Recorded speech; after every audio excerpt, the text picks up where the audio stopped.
timbul satu persoalan. Budak kecil lahir belum baligh meninggal. Umur 1 tahun, umur 2 tahun, tak pandai mengucap lagi, meninggal dunia. Di mana tempat dia? Anak orang Islam meninggal waktu umur belum baligh. Di mana tempat dia? Syurga. Tempat dia di syurga. Dia mengucap tak? Dia solat tak? Dia puasa tak? Tak sempat. Macam mana pula boleh jadi syurga? Kerana Al-Quran mengecualikan. Allah Subhanahu wa taala menyebut di dalam Al-Quran, Allah Taala kata, "Walladzina amanu wattaba'athum dzurriyyatuhum biiman, alhaqna bihim dzurriyyatahum wama alatnahum min 'amalihim min syai', kullu mri'in bima kasaba rahin." Surah At-Tur ayat 21, yang bermaksud, dan orang-orang yang beriman yang diturut oleh zuriat keturunannya dalam keadaan beriman, kami hubungkan zuriat keturunannya itu dengan mereka dalam syurga, dan kami dengan itu tidak mengurangi sedikit pun dari pahala amal-amal mereka.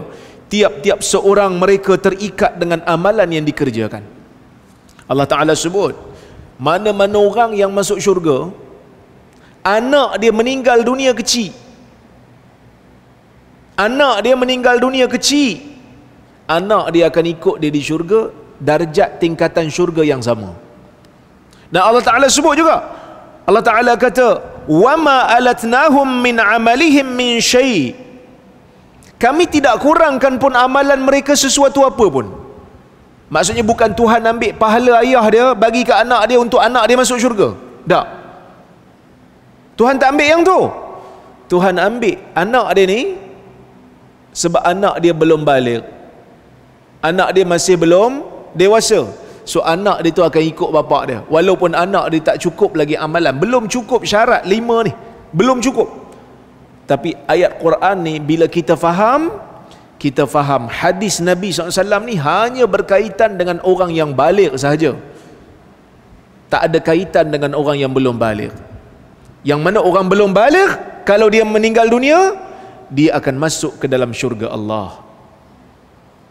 So Quran telah mengecualikan. Quran telah mengecualikan umumnya hadis Nabi SAW. Sebab kalau tengok hadis tadi, dia kata Islam dibina di atas 5, dia tak beza pun yang baligh dengan yang tak baligh. Tapi bila kita baca ayat Quran, ada pengecualian. Yang mana yang belum baligh, Allah Ta'ala akan kecualikan daripada hadis yang Nabi SAW sebut tadi. Sebahagian ulama tafsir mengatakan bahawa perkataan zuriat dalam ayat ini merangkumi anak kecil yang meninggal dunia sebelum mereka mencapai umur baligh. Nampak? Anak-anak kecil ini akan masuk ke syurga bersama bapa mereka yang beriman. Walaupun mafhum, walaupun kefahaman daripada hadis mengatakan bahawa seseorang perlu memenuhi 5 rukun iman untuk menjadi Muslim yang hakiki, tetapi ayat Al-Quran ini mengecualikan anak kecil yang meninggal dunia sebelum mereka baligh.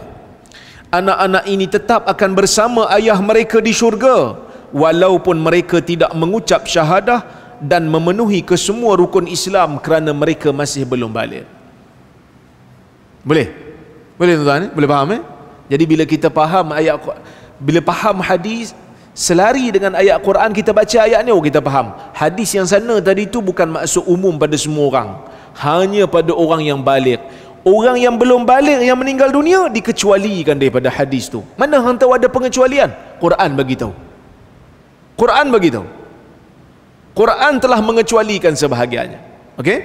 Baik.